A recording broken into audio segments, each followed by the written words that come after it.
everybody. I brought a bag full of goodies. Surprises. All right. How's everybody doing today? There's a lot of people here. This is great. You know, I told them, don't put us on Sunday. Everyone's going to go see movies, and they're not going to want to come here. But here you are with all the great movies. Y'all are here. And let me tell you, you made the right choice. We're going to show you things you've never seen before, tell you things you've never heard. Super excited about what we're up to and what we've been doing since last time I was up here. So before we jump in, let's figure out who's in this room. Yeah, I kind of like to know who's here. Filmmakers. How many filmmakers are there, just so we know what the audience is? A lot of filmmakers. Okay, how many are just moviegoers? Moviegoers. And then other? Okay, good. All right. It's about half and half. Yeah, so you heard I'm now focused in action movies, so it's logical. We knew each other over the years. Where we reconnected about a year ago is when I was starting this new company, Cat 5. And of course, I said, I'm going to call Robert Rodriguez, see if I can get him to work with me. And I called Robert, and I'm like, you know, let's go make some action movies, but let's make them efficient, right? Let's make them lean and mean and kind of. And as I'm making this pitch to him, I realize I'm preaching to the preacher. Like, this is how he's, lived his entire career, everything he's made. So let's join forces. Let's create something. Yeah. So instead he said, let's do it together, and that's and that's how we started Brass Knuckle Films. Yeah, because we have I have Troublemaker Studios here. I've had it here 25 years. So you imagine all the props we've ever made. Knives, guns, rubber versions, metal versions, vehicles, costumes, sets. I still have the huge Alita set. Some of you saw it yesterday. The Alita set is still there, 90,000 square foot set, the largest standing set in the country, if not the world, here in Texas. So why not leverage that to make independent films that are action films oriented for less? So why, what does it even mean to be efficient as a filmmaker, and like, why can't Hollywood do that?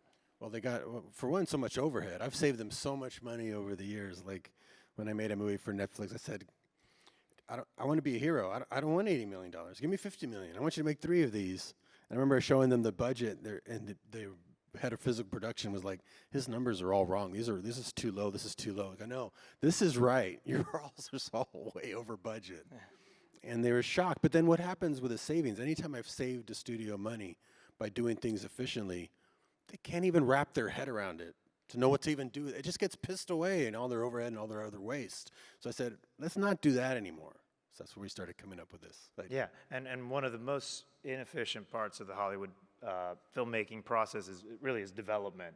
And there's a reason it's called development hell. Yeah, they call it development hell in Hollywood because if I were to show you some of the things they were developing, you would go, I don't want to see that. But yet money's being spent, but that's kind of how you find sometimes great films, right? Lightning in a bottle, sometimes the weirdest thing ends up hitting, but that's very rare. If you're going to start a film company, you think differently than if you're just being kind of like I do. Creatively, as a filmmaker, I like just taking a lot of chances. I never thought Sin City was going to be it. I just wanted to see it. In fact, I thought, it's got to bomb. It's an anthology. It's all black and white. Has all voiceover, all the stuff you're not supposed to do. Yet it hit, but that's lightning in a bottle. I wouldn't make that today with this company because that's too big of a risk. We want to do something that's very targeted. How many times have you gotten a birthday present that you go, if they had only asked kind of what I wanted, I could have steered them in the right direction. Now I got to wear this orange sweater. That's like Hollywood. They give us so much shit we don't ever want, we never asked for. So what if you can get the audience to be in from the ground floor? We'll get to that. So we started Brass Knuckle Films, which really is going to develop a new slate of action films. But there's another part, several parts that are more unique about it. For one, it's an investable film slate, right? So it's something where we're going to allow the fans to have an opportunity to invest in the actual films. Right, and it's not crowdsourcing because that's just prepaying for a good or a service or a perk. This is actually being an investor, because that speaks to my independent spirit. The audience is always an afterthought. There's a lot of studios here showing you their movie, asking you to come see it here at the festival, spread the word to your friends to get you all to go spend your money on their movie. Great, you get the privilege of seeing the movie for your money. But why shouldn't you be making that money back too in success? How much did you all invest to be here? Badge, food, you're investing. And you're getting the privilege of seeing movies and doing all that. But what if you also got money back in your pocket? What if you got all the money back in your pocket plus some and get to be part of the movie making process and not having to be accredited? And is this something that we had to do, right? Is this the only way we could have developed? No, but it's just so much more fun. And then these guys get to share because you guys are always thought of in the movie making process at the end. When they finish making a movie with all their waste, they don't even know what they got. They got to show it to an audience in a test screening and get your reaction. Oh, we got to go reshoot. That's like that present you didn't want. Why weren't you involved from the very beginning? Why couldn't you be part of the process? And we'll talk about the phenomenon of proximity and stuff. I'll show you some things that'll blow your mind. But this is just a new way to give the finger to Hollywood, do it ourselves, have the fans benefit, and have them be invested in something. So when you're spreading word of mouth for a movie, it's not just because you like the movie, it's because you were also a part of it, and because you're going to make money on the other side of it. And this is very new, and it's very cool, and I'm super into it. Now, why, I mean, I think you've done this your whole career, but why action? Why is that something you gravitate towards? Why are we focused on I'll make a family film. I'll make a this kind of film. I'll make a that kind of film. Woo, wherever my creativity wants to go, I'll go there. But if I'm going to have a company where we're going to want to make money and make stuff that people are going to want to see, we're going to target it. We're not going to just go develop everything under the sun. Dream projects, pet projects, none of that shit. We're going to do something that there's always an appetite for all around the world. When he told me there's still an appetite for action, I was like, there's never not been. In fact, I just asked my friend who runs Netflix, what are you looking for? I always like to ask what the buyer's looking for, because then I can go make them that. Like, so 1 year, it was like, we need family. Can you make us something like Spy Kids? Yeah, sure. So I go home. It's like ordering a pizza with me. Just ask which franchise you want. I'll go, well, a little cheese, a little. I went home, wrote We Can Be Heroes, came back, pitched it. It's the biggest movie of all time, most watched and rewatched movie in Netflix history, because kids can't stop watching it. And it keeps track of that. So this time I asked, what are you looking for? Whatever he said, I was going to go make. Action, action, action. We don't have enough action. The previous regime left us with no action. So even in Netflix, there's that distributors, buyers all over the world, they want action. So what we're going to do, make an action film. Think about John Wick. John Wick 4, what did that cost? $100 million? Okay, that's a big budget movie. Everybody's making more money by then, I get it. You know how much the original John Wick cost? $20 million. To start a $1 billion franchise, that's what we consider a low to medium budget, which is the range we'll be in, $10 to $30 million. And we've got, because we're doing action, it's easy for us to get the money for this. Even just with the foreign, we would own the domestic. Own it. Don't give the savings to Hollywood anymore. Make a deal with a distributor. We're going to target ideas that are going to put food on the table. Ideas that are cutting edge, really edgy, fun, exciting, that people are going to want to see, and we're going to make a slate of 4, at least 4, with the development money we raise. We won't raise money just to go pay a screenwriter. It's just to give him an incentive to put his other 10 projects aside and focus on this. And they're going to be so excited. Everyone I've talked to is so excited about working for Brass Knuckle already, because they know we're going to go make it. We're not going to let it sit around. We're going to only develop stuff we're going to make. If we make 4 pictures, you're investing for the price of a badge. I don't know what a badge costs, but for the price of a badge, you've just invested in a slate. That means if any one of those is successful, because we keep in the budget down, I'm using my studio, it makes money, you win.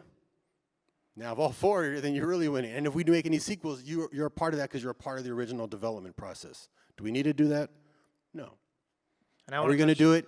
Yes, because it's fucking cool. And I want it to be one of the most amazing success stories ever, is to have the audience finally, instead of being there at the end, because I'll tell you what bugs me the most. When I go to Hollywood and have meetings, I talk to, not all the executives, but a lot of the executives, they don't watch movies. They don't spend money to see movies. It's a business to them. And then I meet the fans, so passionate, posters, everything. They've been watching our movies forever and really behind it. It's become part of their lives. Too much of a disconnect. How come you're the afterthought? You're the one driving the business. You should share in the success of that. So that's what Brass Knuckles about. Because when you have brass knuckles, you can hit twice as hard.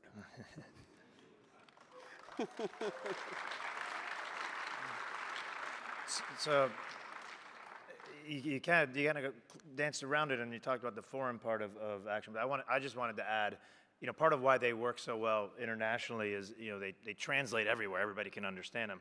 I would argue that's the same reason they work so well in America right now, right? They translate for everybody, right? They play across the country. They're not divisive, right? So really, this is the genre where you can reach the biggest audience all around the world, but especially here, in America, and that's part of it. That's part of it too. So you explained, what the name means and why we did it. I was coming up just with a cool action sounding name for the label, because when you start a company, and even for yourself as a person, you have a label. You want to create different labels sometimes. You want to change things up. And when there's a label phenomenon that happens when you create a brand. Like when I did the El Rey Network, that had a filter. That had a filter to it. You apply a filter. What's the filter? We're not going to show everything. We're not going to show, Days of Our Lives. We're not going to show this. We're going to show kung fu movies because we can get those inexpensively, get HD quality. We're going to have action movies. We're going to have, series that we make. Like if we're going to make a series, let's make something that we know that audience likes. It's just a very high energy action network. So From Dusk Till Dawn, the TV series. People love Dusk Till Dawn. Let's make a TV series. So there's a filter. That's why that station it's available still to 500 million consumers. It's the #1 DirecTV, fast channel, and we're not even on cable anymore, and it's still doing well because it had a filter, it had an identity. So for Brass Knuckle, I thought let's tell everyone that we're making movies that are high impact, independent, action, stripped down, raw, fun, cool, franchisable. We were going to build franchise. I'm the one filmmaker who's made the most original franchises. You know that? It's because I got inspired by George Lucas. He's the one who wanted to make Flash Gordon, couldn't get the rights, so he wrote Star Wars instead. So I always thought, that's what I'm going to do. I'm going to try to just write original franchises. So as a writer-director, I've created more original franchises than anyone. That's just what I like to do. Have an idea that starts. If it doesn't become a franchise, it's just a great movie.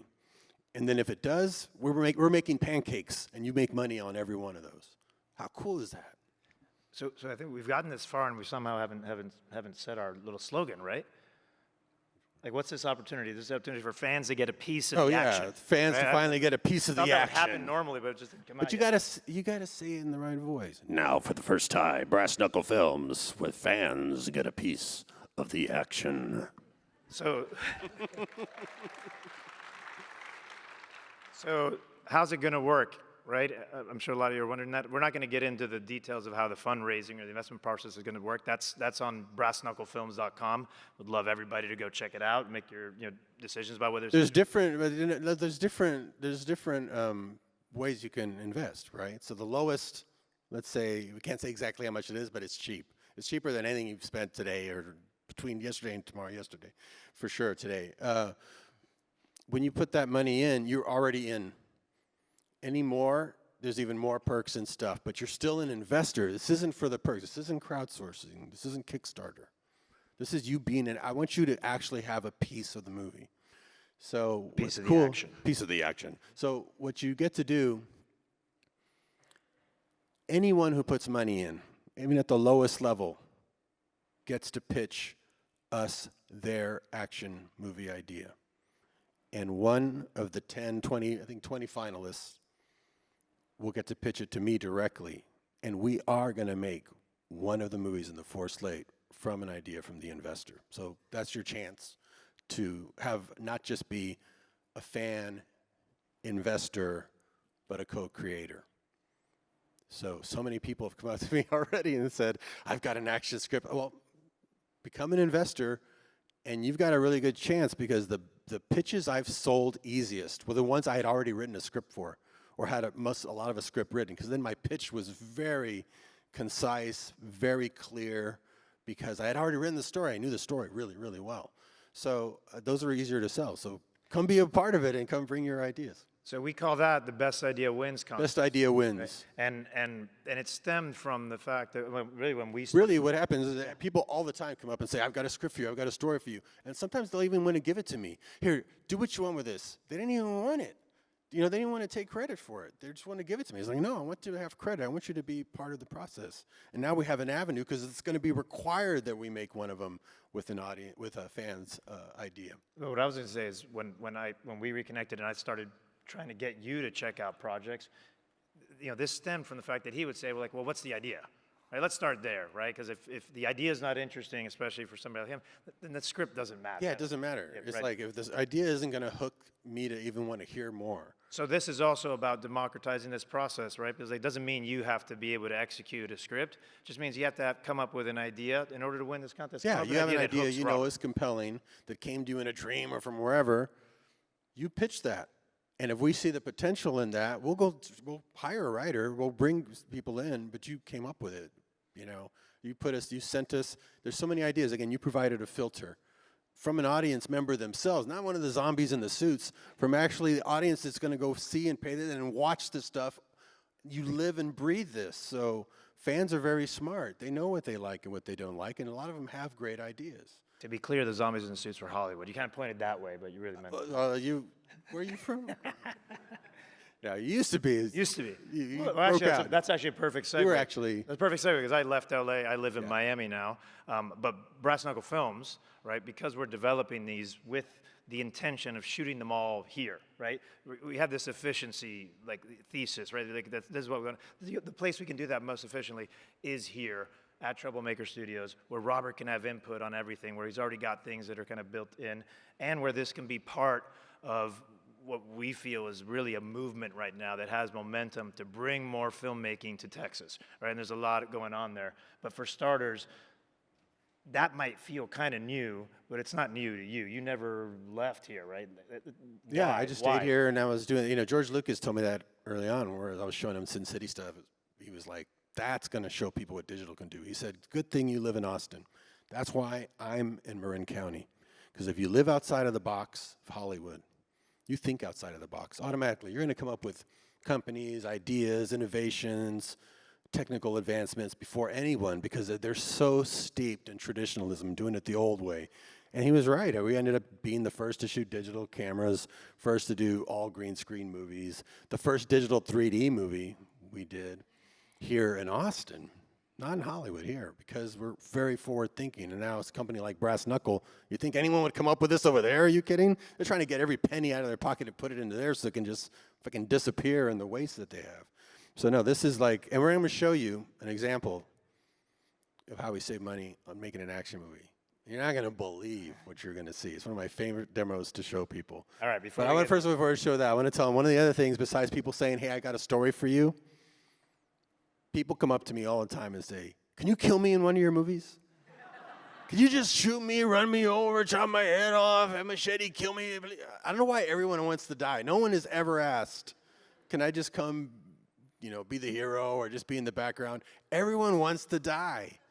What's the fascination with that? I don't know, but that's one of the tiers in the investment. If you invest a certain amount, you can come get killed in a very creative way in one of our action films. I'm sure there's going to be a high body count in all 4 of those films. So you can be one of those guys. So that's you'll see when you go to the website all the perks that are there. You'd be excited to do it just for that. But the fact that you're actually going to be an investor is revolutionary, and that's what's going to be the coolest thing and the most exciting thing. One more piece on Texas before we shift gears, just because it's a critical time, right? I mean, in this movement, right? We can develop the stories, we have the studio, but you know what's in front of the legislation right now that has momentum is increasing the incentive program. So everybody has a voice in that, right? Be part of that, be vocal. Let's take more of that production from other places. Let's keep it in America. Let's keep it in Texas. All right. So be part of that. We're going to shift gears now, but reminder to get your questions in, just because we'll get to that eventually. Can we do a test on the sound real quick? I'm going to play something off my video just to see if the sound and everything in the picture is working. I've got my HDMI plugged in. Oh, it's on the screen. Yeah, I can make it louder. Yeah, let's try that again. Make it a little louder. Can you all hear that really well? Is that gunshot loud? Okay, cool. We just do this now? You guys want to see this now? I'm going to do this now. do this now. I'm going to do this now because we keep saying, oh, Robert has all these efficiencies. Robert can do all this other. They've earned it. Let's go. Seeing is believing. So when I was doing Dusk Till Dawn, the TV series, I usually would shoot the first episode and the last episode of each season. Third season, I couldn't because I was doing Alita. And my actors were so bummed. DJ Catrona was like, oh, man. He always make them look really cool when I direct those things. And he said, I had this great idea for a scene. It's in a zombie town, and there's zombies in this western town, zombie western town. And I had this great idea where, it's like old kind of guns that you have to click the hammer back before you can fire. What if I had bullets in one hand, an empty gun in the other, and I bump into a zombie, and the bullets go flying, and I jump and catch all the bullets and then shoot him before I hit the ground? All right, that's a really kind of fun desperado idea. It never happened. It just never happened. It's a 7-day shoot for the whole episode. They got no time. Stunt guy will probably want to put you on wires. Effects guys will have a whole different solution. It would take the whole day, and you would still look wonky. I'll come do it for you. I'll be there doing second unit for, the other actor wants to have a badass fight scene. I'll be shooting that. When it's time for your scene, call me. I'll switch places with the director. I'll come do it. I have no idea how I'm going to do it. But this is how fast you can move if you know multiple jobs. This is why movies cost so much, I think, in Hollywood. So I've been on even the biggest set. When I was on this really big set once, it clicked. I realized why. No one, like the crew's this big, not one of the crew members knows how to edit. The editor they do have, he's in a room somewhere, useless. He'll call in and say, oh, you missed this shot. Oh, you didn't get that right. And they have enough resources they can send shooting teams to go pick up shots, and they're getting the wrong pieces. I'm going to show you how important that is. It's because people have been taught to do filmmaking one job only. And I think if you only know one job, you barely know that job. You need to know more jobs than that. And that's just how I've always done it since the beginning. I didn't realize because I always edited my films. But then when you see it, you can't unsee it. That's where the waste goes if you visit a set. So I'm going to show you what I did. I reverse engineer it from the edit. I'm the editor. So I told the actor, your DP, he's not even the camera operator. Your director doesn't know how to shoot.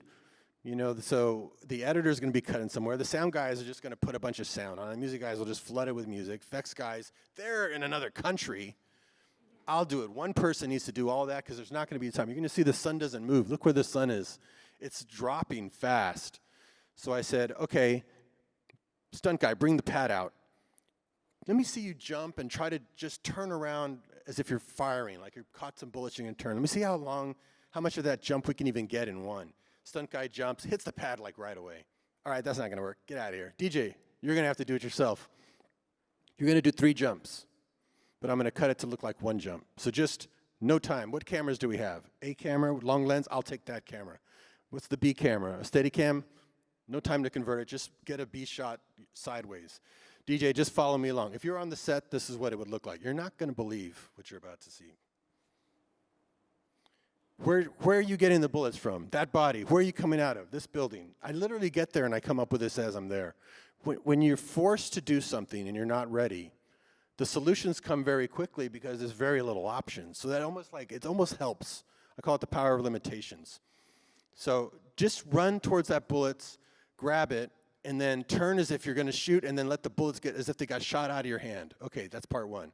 Now, first jump. Just concentrate on the barrel. You're looking at the barrel of the gun, because that'll look like you're looking at the bullets. Just leap with full extension, looking at the barrel. All the bullets are going to miss. Only 1 is going to go in. So he falls right away. Here's the B camera of the same shot. But you can already see, if you can imagine those bullets bouncing off of it, that's going to work. Okay, but now I got to get him falling in the air to show a close-up of it going in. We don't have enough slow motion to get that. So I said, DJ, and he even knows me, and he thinks, what the hell am I doing? Just lay on your stomach and raise up and down. Just raise up and down like that. And as you're going down, it'll look in slow motion like you're falling. And I'll have the bullets missing it. Now I grab a real bullet, and I hold it right by his face, and film it so that the effects guys know what to match, because reference is key. Okay, you got the bullet in your, now, second jump. Just jump and then snap it closed as if you just caught it. Now lower the camera, actually turn the camera upside down on the Steadicam, because I want it to look like the cameras are dropping with him as he goes. He still didn't make it all the way. Okay, now last jump. If you notice there's a little square on the ground behind him, that's a thin pad I put. Now you're gonna finish your turn and fire. But you gotta click back that hammer before you hit the ground, because that's all you have to do is finish your jump, click back, and then shoot. Okay, let's just do one more. Okay, so then I go home, I cut that together, I put in the sound effects. Even without the visual effects, you can already tell it's gonna work, because I cut my own sound. The bullets bouncing off, and I go, I'm gonna do the music, because I want the music to drop away. Music guy would just fill it full of music. Sound effects would fill it full of sound effects. No, I gotta go in there and show, I want it to go breathless. I want it just to be the sound of the wind in his jacket, the clinking of the bullets, to make you think, is this guy even gonna be able to pull it off? And the visual effects guys, I had to show them frame by frame. I drew it in a quick CineSync session. Frame by frame, I animated where the bullet was gonna go. So check it out. I'm gonna have to show you a couple times because you're not gonna believe what you're about to see.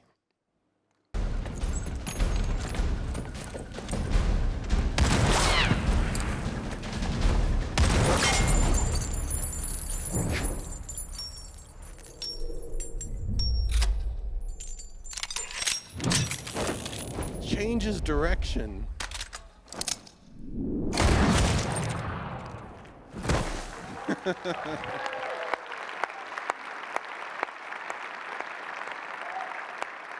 You saw the sun doesn't move. We did this in 20 minutes. 20 minutes to shot this. I had no time. It was a TV show. There's 7 days for the whole thing. So watch it again. I'll show you some things you didn't notice, even after the second time.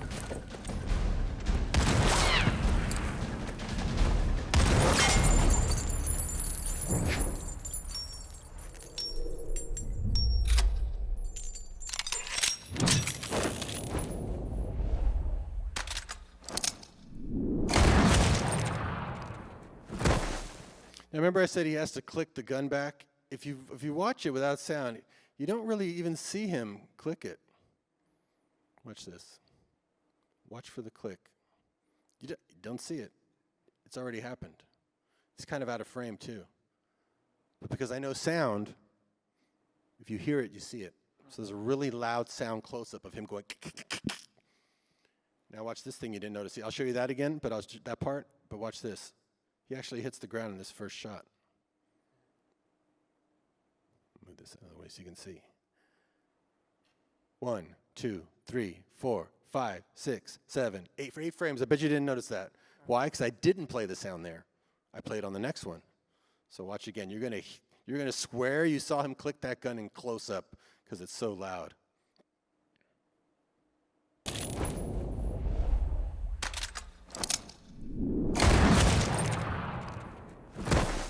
Then he falls.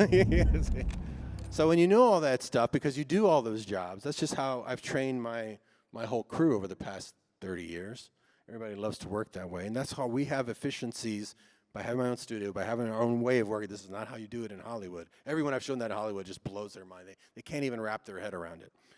You don't even see that in a feature, much less on a TV show. What would that have taken? Would have taken. They wouldn't even have done it. They wouldn't even thought it was even possible. It would have been too expensive. They would have thought visual effects or whatever.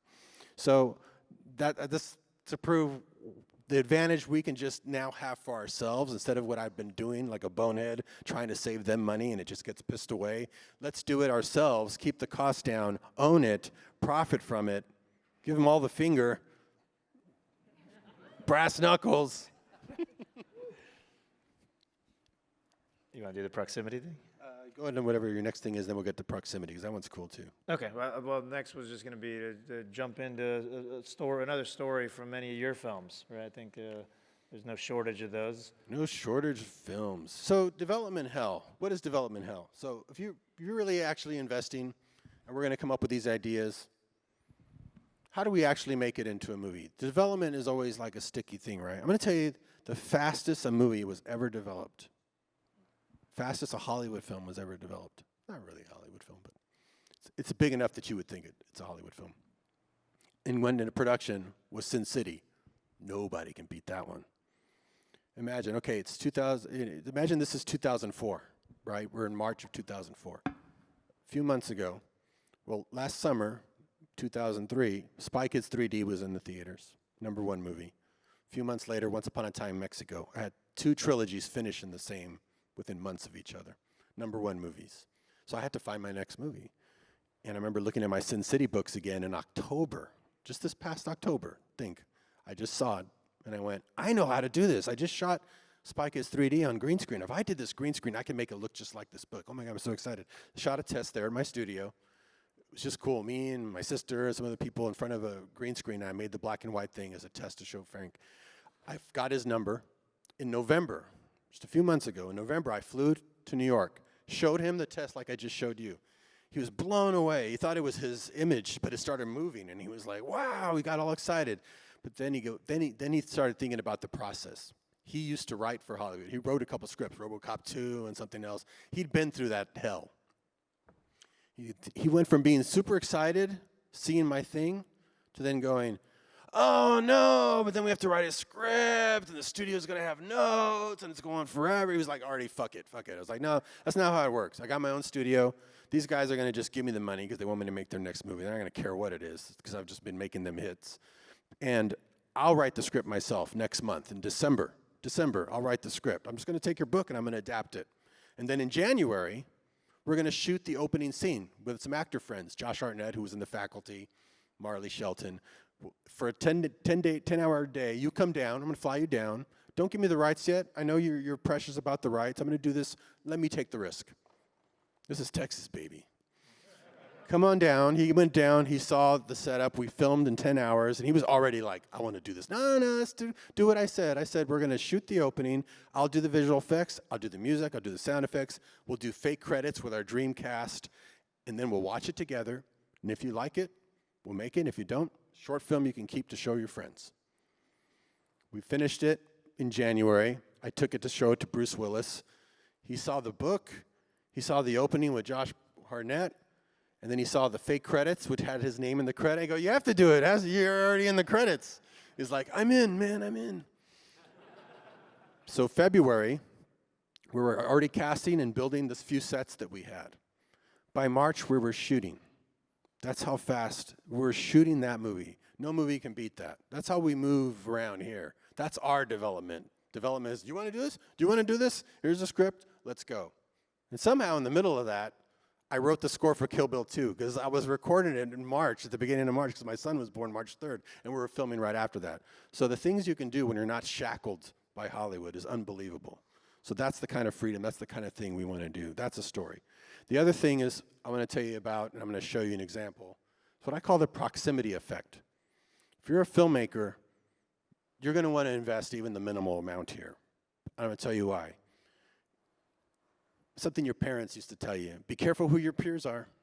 Choose your peers carefully, which meant one thing when you were younger, super important when you're older. You want to be around people who are achieving what you want to achieve at a really high level because it ups your game. As soon as my circle of friends went from my high school friends to Quentin and James Cameron and George Lucas, you can't hang with those guys for very long unless you're being innovative. So when they would turn to me, what are you up to down there in Texas? You're like, gulp, you know. Well, I'm shooting the first digital movies. I'm going to try to pioneer this green screen thing, and I'm going to shoot the first digital 3D movie. They're like, oh, good show. You know, that's the only way you can hang with those guys. But your game gets upped completely. And I knew that about that, but I'm going to show you, this is why I do so many different jobs, because you learn how to learn. I'm going to show you an example that'll blow your mind on why, if you were to join up, just being in the circle of us making the movies, suddenly you're going to have all kinds of ideas of your own. You're going to suddenly see your whole future laid out on where you can climb because you're just proximity. Even if I taught you nothing, just seeing the process, you would do it. I went to take a master class from a painter friend of mine who I just wanted to see. I had to fly to Germany. You don't get taught. He's just painting. He's painting, and you bring your canvas and you paint something. So I wanted to paint a Danny Trejo. I thought, I'm going to take, you know, this Danny Trejo, this image of Danny Trejo with a gun, and I did it first an iPad before I tried it in paints. Now I do painting, but not just brush to canvas. I usually use acrylics and mediums and washes to kind of help my mistakes. He does it straight from brush to canvas and makes these amazing paintings, this guy. So I thought, let me practice first. Let me draw it digitally first, what I want to do. And now let me try and paint that. I was like, it's just so hard to work that way. It looks like crap. And I'm sure he has better paint. I'm sure he has more fluid paint and better brushes. I got to go next week and see what the process is. So I get there. He has a mid-tone in the back. He's doing a Mick Jagger. He has a little sketch of what his outline's going to be. He just starts whipping this out. That's the photo reference. And he starts like going in on the cheek there at the mouth and highlighting it. The rest is still, and I'm like, why are you starting on the cheek? This is like how you would ask, why are you putting the camera there? You know, I'd go, why are you starting cheek? He goes, it's different each time. What brushes are you using? Same brushes we all had. What paint is this? Just acrylic paint. And how come I can't do that? Why is it that I can't do that? There's no tricks. The trick I learned was that there were no tricks. And that proximity suddenly opened up my mind. It wasn't just because he's had decades of practice. It's because we have a mental block. We have a mental block thinking, oh, we just don't know something. So I'm going to show you what happened. I went back to my desk. I redrew that thing, but I did like he did. I started with a midtone, so I did get one tip. Start with a midtone. Then I started adding some highlights. Then I added that, and everybody came around. And I did it so fast, they came over and go, wow, did you just do that? I go, yeah, I don't know how. But what he's doing is very realistic, and my shit's always cartoony because I was a cartoonist. I'm going to try and do what he's doing, but I've never attempted that, and I'm afraid, but I have to because he's right here, and I feel the energy, the proximity phenomenon. I started with this, and then I just started working the left eye, and then I had that. And I was like, holy shit. I stopped painting. I knew what I needed to know. I came back and started teaching my actors how to paint. And this is part of our process. When they're acting, we go back there on the green screen to just show that you can do anything. Lady Gaga starts putting some weird, I said, pick any color, any way you want to put it down. She starts sticking her fingernails in it, swirling the strange greens and yellows, but it just comes out. It's meant to be. I take a photograph of the actors in character, and then I do a line drawing and just apply it right over the painting. Just the line drawing. It's not even detailed out except at the eye and the mouth. And that's her coming through. Rosario Dawson just did some red strokes on a canvas and some blue, put the line drawing on of her character. Now we just co-created her character. Quentin even, I said, there's no wrong color you can pick. Then he started picking these really weird purples and fuchsias, and I was thinking, okay, maybe there is a wrong color you can pick. But then look at what his came out like. It's like that line worked perfect there. All this magic happens. It helps them become better, at acting because they realize they don't have to know how they're going to play the part. It's going to drop in their lap. Josh Brolin knows that his character is about blood and this and that. That's his. I mean, it was just so fun. That's what the proximity effect. So that's what you get.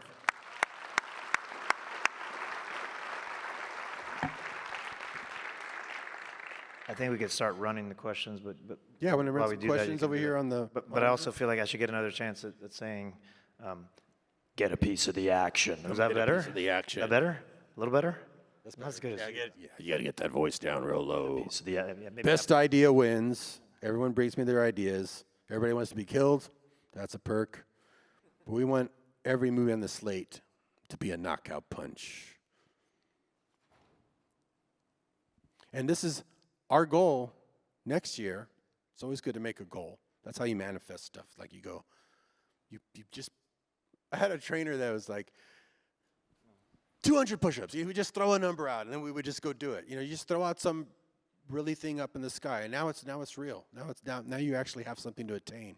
So what goal should we for ours, next year, we would want to come back here. Our goal is to come back with a kick-ass brass knuckle film. So ask yourself, when that happens, wouldn't you rather be sitting up here than down there? That's how you manifest.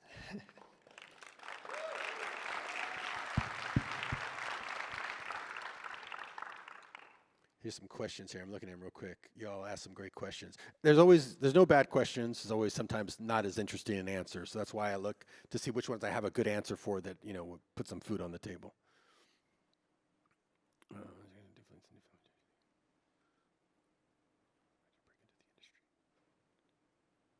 I think they're asking questions about what we just talked about. It's cool. They got to. I think I answered some of your questions. When you were a student at UT, how did your teachers such as Charles Ramirez-Berg influence you?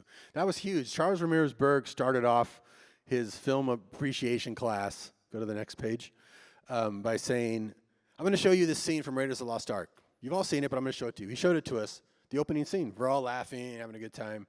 And then he goes, now I'm going to go back and show you all the Latin stereotypes. Here's the fearful Latin. Here's the treacherous Latin. Here's the scared Latin. Here's the very primal native, these guys can't speak, and they're under the thumb of the white guy. And he said, I just want you all to think about that when you go forward in your careers. I mean, it's an entertaining movie, but because the point of view of the filmmaker, they didn't realize that was going to offend people. Just be aware of that. So if you think of my career, that's how Charles opened my eye at the age of 19 or 20, right away to going like, oh, what we do matters.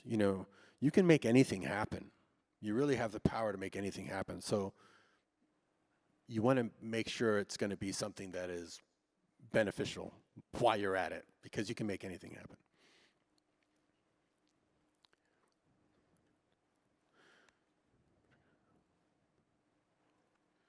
Okay, go to the next page. I'm trying to find some good questions that I have good answers for.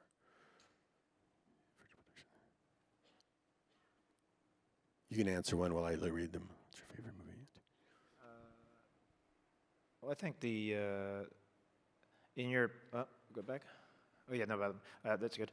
In your opinion, is it hard today to make an action movie that looks visually distinct? If so, why? It seems like we're okay. Wait, I got an idea. Anybody have a question now that you've heard what we said? Because these were written beforehand. Anybody have a question right here?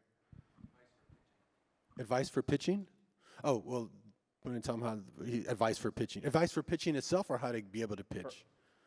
In general, okay, so in general, you can look up online, like, what constitutes a pitch, but it usually starts with name what the situation is, who the character is, what the world is, what the challenge is, and what it's sort of there is a structure you can follow. But just imagine, you're telling somebody, and this is how you practice a pitch. Tell somebody over, a cup of coffee. If you can hold their attention, tell them the whole story in less than 5 minutes, you've got it down. If you see their eyes wandering, if they're not asking questions or that engaged, you got work to do. Because it's what's called an elevator pitch. If I can get your attention right away with a great idea, that means you're going to get a ticket buyer's attention right away with a great idea that can be told very simply. So there is a process to a pitch, and we'll have examples. As when people go to pitch, we'll give a format, fill in the blanks kind of thing. I love that. It's almost like Mad Libs. You can fill in the blanks on how, and you can come up with something really well when you have a structure and a target. You really can come up with a story, and you realize where you have a deficiency. I don't have that answered, but then within minutes you come up with the answer. It's like magic. So I come up with stuff all the time. And we can explain it in the context of Best Idea Wins, right? Where it's like, to get that, there's going to be phases, right? And these details will be laid out. But that first phase is going to be pretty minimal word count for like you have to really get the hook, right? To move on to the next phase. But what Robert was saying earlier, where like sometimes the best pitch is something that's already been fully written. It's like, if you move on to that next phase and then you don't know how to expand on that, right? It's like, then you're done, right? Because that next phase is going to be a video. So you can submit a video. There'll be a time count, but like you can talk fast if you can sell it, right? If you can be animated, if you could add some texture, some context, some excitement to it, right? Then you can potentially get to the next phase, which is then going to be pitching Robert. And then you better bring the A game, right? Because then he's going to be there kind of tearing it apart, right, for good reasons, to see if it's something that could make it to that next phase, which is to be a script, to that next phase, which is to be a movie, and to be a movie that works, right, that works with audiences who are paying their hard-earned money to go to the theaters to see a movie. And that's the process, but it does start with, like, if you can't get somebody interested in that elevator pitch, why do all the rest of it, right? Because, like, that's got to work before any of the rest will work. And also, when you have an idea, you can kind of, craft it into something better. I remember when I heard something really funny from the co-writer of Terminator 2, William Wisher. He said when Jim first pitched the story to him for Terminator 2, because Terminator 1 was it's like a slasher movie. Terminator's a slasher, going and killing everybody, killing all the cops and all that. So he thought, okay, we're going to do the sequel to Terminator 2. Jim comes in. Now listen to this pitch. Would you make this movie? Instead of the slasher movie structure that made the first Terminator so great, Jim said in the sequel, the story would be more like a dysfunctional family coming together, where the cyborg is trained to be good and learns to feel and care. Where basically, and he would quote, Jim said, it's the story about the Tin Man getting a heart.